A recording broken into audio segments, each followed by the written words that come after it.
Angaba Albert nibyo. Aya pira kimwari akaturebe hariya ndahiduka bamusize hasi hariya. Penalty yatanzwe hariya.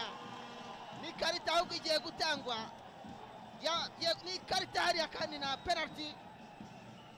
Amushize hasi. Umusore yari yamaze kwinjira. Intwari Alain ntabwo yari yasifuye. Umunyezamu hano akaba agiye guhangana na Ndarusanze Jean Claude Witakuma. Fashari amayungurungu reka turebe aranyeganyeza bimeze bite Ndarusanze Kobete.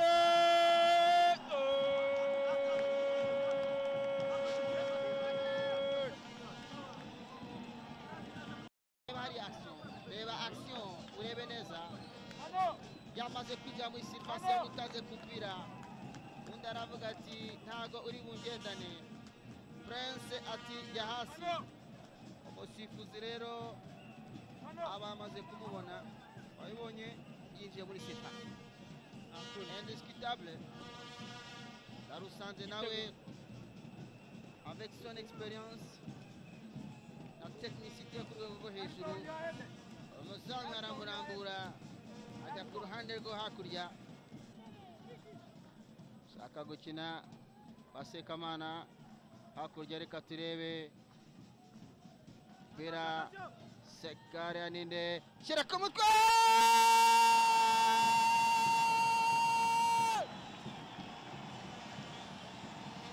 Kitego cyiza cyane hariya Issa Bigirimana ashira ku mutwe arangije arasudukira ati alhamdulillahi rabbil alamin. Asante Mungu kwa kunipa goli la kusawazisha. Kitego cyiza cyane. Haya bitangiye guhinduka. Kereka uburyo rwose umusore Martin Fabrice yakebye agapira neza cyane. Ariko bikagaragara ko uyu musore Janvier yahaye Issa Iranzi Jean Claude baramwate arafite ngama arashakisha uburyo akeba bamushize hasi. Kofra iri ahantu haryoshye cyane. Yashaka uburyo yakwinjiramo. Ngama ubundi uriya yashaka uburyo bwo byora mu ruhande rw'ibumoso yarangiza agatera ikintu. Cyera twabyitaga Gatarina. Ariko umuntu w'umuhanga hariya ashobora kubona mu gitego cya kabiri. Ashobora gutera itsinda igitego hariya. Ubundi hariya bisaba gukeba neza ukanyuza hejuru y'amira ugakeba agapishineti karyoshye ariko gafite imbaraga mu gake. Kimwe muri sara agenda ashwana. Asore Migi Onesme badarakebye.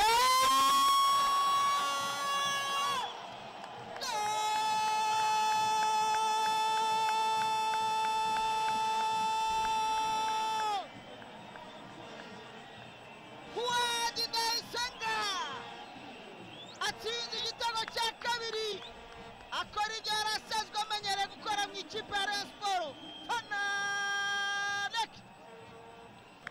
Bao ni mbili za AS Kigali.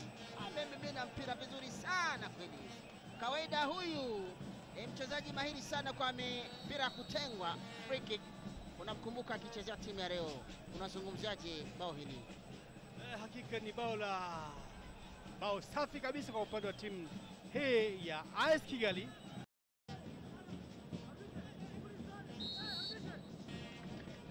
Imibare myinshi cyane mu mpira. Ofrano arayuteye Martin Fabrice Fafa shira ku mutwe birakomeye hariya. Gaturebe pira kwa Martin. Cyaba Martin birakomeye. Shota!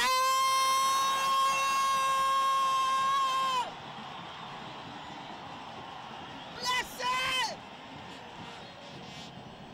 Basubara gatoya mvuga ntawamenye ko biri buceze.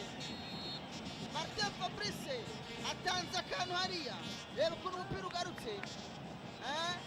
Ugaruka kwa Martin arashota. Blaise itanga ishaka ashyira umupira mu rushundura. Kuri Decoder Azam TV wasanga amasheni arenga 140 Igurire dekoderi ya Azam TV hamwe na antene yayo y'igisahani ku mafaranga 25,000 yonyine. Ushobora kugura ifatabuguzi rya Azam Pure ku 3,500 gusa ku kwezi. Hari kandi ifatabuguzi rya Azam Plus ku mafaranga 4,500. Wakwigurira kandi Azam Play ku mafaranga 6,500. Mwaduhamagara kuri 0728502002. Azam TV, imyidagaduro kuri bose.